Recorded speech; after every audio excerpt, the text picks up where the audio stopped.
우리가 왜라고 묻는 것은 중요합니다. 왜라고 물어서 우리의 지식이 넓어지는 거죠. 지적 능력이 향상되고, 신앙생활도 그래요. 말씀을 읽다가 왜라고 질문을 던져야 말씀을 더 깊이 있게 이해할 수 있게 됩니다. 여기서 왜라는 질문은 의심해서 던지는 질문이 아니라 하나님을 더 깊이 알기 위해서 던지는 질문이죠. 당위라고 하는 것들이 있어요. 당연한 것들이죠. 당연한 것들. 부모에게 효도해야 된다. 왜? 라고 묻잖아요. 왜 효도해야 되는데? 그건 당연한 거야. 이제 이런 거죠. 이런 것들을 당위성이라고 하는 겁니다. 그런데 이런 당위에도, 당연한 것들에도 왜라고 질문을 하면 많은 것들을 깨닫게 됩니다. 왜 숨을 쉬어야 되는데? 야, 이 바보야. 숨 쉬는 건 당연한 거지. 숨 안 쉬면 죽지. 이러면 여기에서 끝나는 거죠. 근데 왜 숨을 쉬어야 되는데? 하고 묻는 그 질문을 통해서 호흡할 때에 공기 중 산소가 우리 몸에 들어오고, 그 산소가 폐와 심장과 혈액에서 어떠한 역할을 하게 되고, 이제 이런 것들을 깨닫게 되는 거죠. 당연히 숨 쉬는 건 당연한 건데 왜라는 질문을 던짐으로 더 많은 것들을 알아갈 수가 있는 겁니다. 영적인 것도 그래요. 하나님의 말씀은 당위성을 갖습니다. 하나님의 말씀에 순종해야 된다. 왜? 사실 왜라는 질문이 필요 없죠. 하나님의 말씀이니까 순종해야 되는 거죠. 그건 당연한 겁니다. 하나님의 말씀은 순종해야 된다 하는 거죠. 그런데 왜 그렇게 명령하시지? 왜 그렇게 하라고 하시지? 질문을 하면 영적인 원리를 더 깊이 깨닫게 되는 거죠. 본문 1절 말씀은요, 신명기 24장 1절에서 4절에 나오는 말씀에 근거하는 말씀이에요. 신명기 24장 1절에서 4절에 이렇게 되어 있습니다. 어떤 사람이 아내를 맞이했어요. 그런데 아내를 맞이하고 보니까 그 아내에게 문제가 있는 거예요. 그래서 이혼 증서를 써서 그 아내를 다시 내보냈습니다. 그러면 이 아내는 재혼할 수가 있는 거예요. 딴 남자에게 결혼을 했습니다. 그런데 그 재혼한 남편도 이 여자에게 문제가 있다는 걸 알고 이혼을 하거나 아니면 이 남편이 죽거나 그런 일이 발생했어요. 그러면 이 아내는 처음에 결혼했던 전 남편에게로 돌아가면 안 된다 하는 규정입니다. 그 전 남편에게 돌아가면 여호와 앞에 가증한 것이다, 이렇게 성경이 기록되어 있습니다. 현대사회에서는 이런 일들도 존재하죠. 뭐 다양한 일들이 존재하는 것 같아요. 지금의 우리 사회는 과거에는 불가능했던 것들이 가능해지는 사회죠. 그러니까 과거에는 이렇게 하면 안 돼.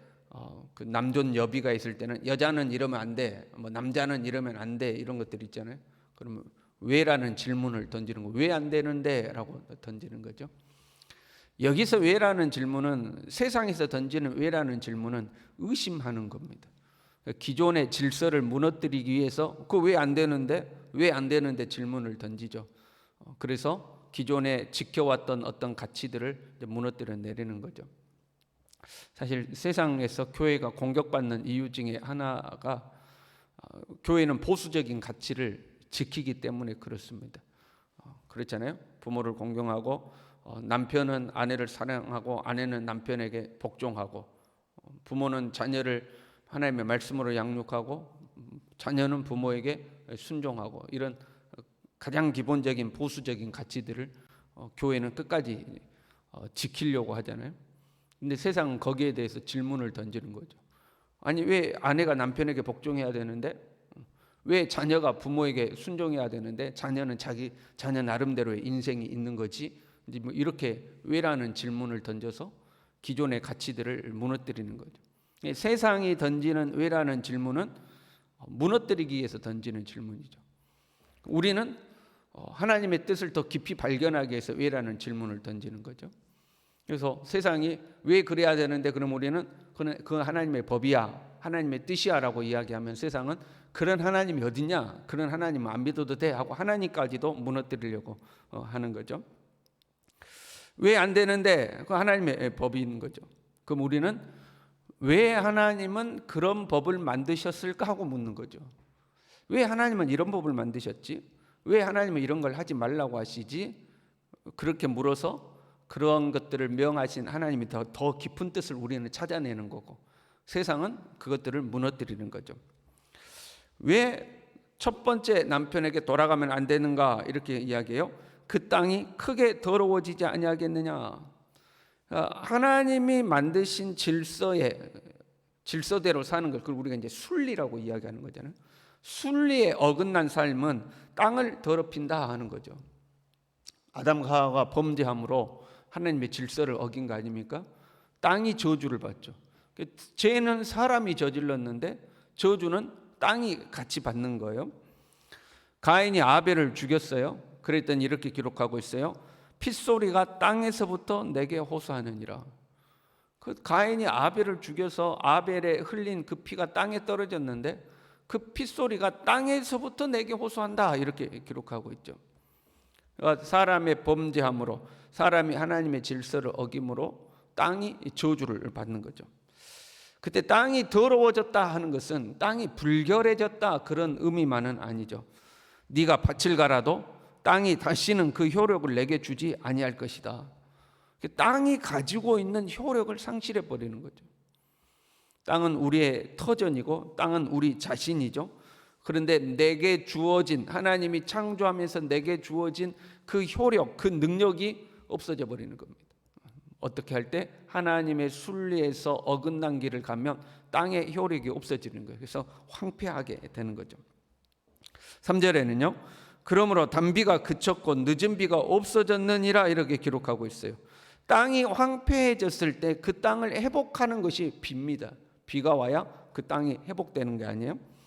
땅을 회복시키는 단비와 늦은 비가 내리지 않게 된다 이렇게 기록하고 있습니다. 그래서 단비는 이 가뭄 중에 내리는 예상치 않는 소나기를 단비라고 하는 거예요. 비 올 때가 아닌데 비가 내리는 거죠. 가뭄 중에. 늦은 비는 우리가 알듯이 3, 4월에 내리는 곡식이 막 이제 여물어 갈 때에 필요한 그 비가 늦은 비죠. 이른 비는 10월경에, 10월에서 11월경에 곡식을 파종하기 위해서 필요한 비가 이제 이른 비였고요. 근데 그 단비와 늦은 비가 내리지 않는 거예요. 비는 이스라엘에게 있어서 은혜를 상징한다고 그랬어요. 이른 비와 늦은 비는 때를 따라 내리는 하나님의 은혜요. 이 단비는 예상치 못했는데 주어지는 하나님의 은혜죠. 근데 은혜의 창문이 닫혀버리는 거예요. 그래서 우리의 땅이 회복이 안 되는 거죠. 땅이 효력을 상실했는데 그러면 비라도 내려서 이 땅을 적시고 땅을 다시 회복을 시켜야 되는데 회복시키는 그 은혜가 찾아오지 않는 겁니다. 하늘문이 닫혀버리는 거죠. 하나님의 이 순리에 어긋난 삶은 우리 인간성을 황폐하게 만들어 버리는 거예요. 그럼에도 불구하고 돌아오지를 않죠. 4절에는요. 나의 아버지여, 아버지는 나의 청년 시절의 보호자이시오니, 하나님 앞에 기도하는 거예요. 뭐라고 기도해요? 하나님, 나 청년 시절에 하나님이 내 보호자지 않았습니까? 옛날의 이야기를 들추는 거죠. 하나님, 나 과거에 이러지 않았습니까? 하나님과 나 사이에 과거에 이러지 않았습니까? 과거 이야기는 하는데 돌아오지는 않는다 하는 거죠.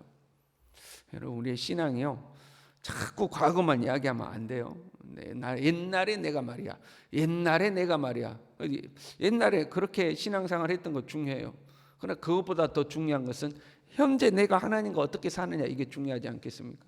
근데 자꾸 옛날 이야기하면서 돌아오지 않는 거예요. 근데 나도 옛날에 다 해봤어. 신앙생활 할 거 다 해봤어. 나도 하나님에 대해서 알 거 다 알아 라고 말하는데 정작 지금 하나님의 말씀으로 돌아오지 않고 자기 마음대로 사는 거죠.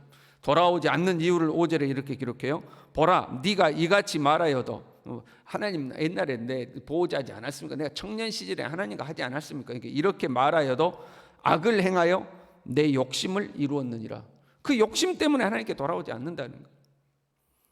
그러면 사람이 욕심을 채우면 당장에는 좋은 것 같지만 땅이 황폐하게 되는 거예요. 하나님의 순리에 어긋나서까지도 자기 욕심을 채우는 거죠. 그게 물질이 됐든, 그게 사람이 됐든, 그 이성이 됐든, 그게 세상 명예와 권력이 됐든, 하나님의 질서를 어겨가면서도 자기 욕심을 채우면 당장에는 좋은 것 같지만 황폐해지는 거죠.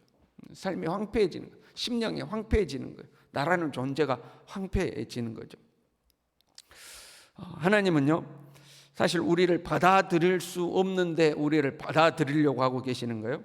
그래서 사실 우리는 뭐냐면 다른 남편에게 갔다가 다시 온 남편에게 돌아가려는 존재들과 같은 것이 우리들인 거죠. 하나님은 그걸 이야기하고 있는 거예요. 야, 온 남편에게 돌아가지 못하는 거다. 그렇게 되면 땅이 저주받는 거다 하고 말씀하고 있는 거예요. 그러면서 하나님은 그럼에도 불구하고 우리를 받아들이려고 준비하고 계시는 거죠. 그냥 되는 게 아니었죠. 이것을 위해서 독생자가 십자가에서 죽으심으로 그 죄값을 치르신 거예요. 흘리신 피로 우리의 더러움을 씻어내시고 모든 저주를 짊어지심으로 우리의 땅에서 저주를 풀고 닫혔던 은혜의 문을 여신 거죠. 예수 그리스도의 죽음으로 말미암아 이 모든 저주를 다 풀어내신 거죠. 그래서 오늘날 우리가 하나님의 은혜 앞에 있는 줄로 믿습니다. 그러면 이제는 우리가 순결한 주님의 신부로 살아야 되지 않겠냐 하는 거죠. 하나님이 금하신 것, 전 남편으로 돌아간 것을 하나님이 금하신 거예요. 하나님은 그 금하신 하나님의 원칙을 어겨가면서까지도 우리를 받아들이신 거죠. 그 받아들이기 위해서 예수 그리스도라는 희생을 대가를 치르신 거예요. 그래서 우리를 회복시켜 놓으신 거죠. 그러면 우리가 이제는 세상 욕심 버리고 더 이상 세상 따라가지 말고 예수 그리스도의 순결한 신부로 살아야 하지 않겠는가 하는 겁니다. 아직도 욕심을 버리지 못하고 또 욕심을 쫓아서 하나님의 이 순리를 벗어난 욕심을 쫓은 삶을 산다면 다시 또 우리의 땅이 황폐하게 되고 우리의 땅이 저주받지 않겠습니까? 당장에는 내 욕심을 채워서 좋은 것 같으나 뒤돌아보면 우리의 삶이 삭막해져 있는 거죠. 저와 여러분이 세상 욕심 버리고 하나님의 은혜 속에 살아갈 수 있길 바랍니다. 주님의 은혜 안에 거하는 것이 우리의 즐거움이 될 수 있기를 바랍니다. 기도하겠습니다. 하나님 아버지, 주님이 우리에게 가르치시는 대로 순종하며 하나님이 우리에게 명하신 그 명령 안에 더 깊은 의미와 진리들을 찾아내고 그 영적 원리를 쫓아서 순리대로 하나님의 영적 순리대로 사는 삶을 하나님 우리가 즐거이 살아갈 수 있도록 우리의 욕심 때문에 하나님의 순리를 거스러 영리로 살아가는 어리석은 자가 되지 아니하도록 하나님 우리 모두를 붙들어 주시옵소서. 주님이 우리의 모든 죄와 허물과 저주와 모든 것을 피로 다 씻어내셨으니 이제는 주님의 순결한 신부로서의 삶을 살아갈 수 있도록 우리 모두를 붙들어 주시옵소서. 예수님의 이름으로 기도 올리옵나이다. 아멘.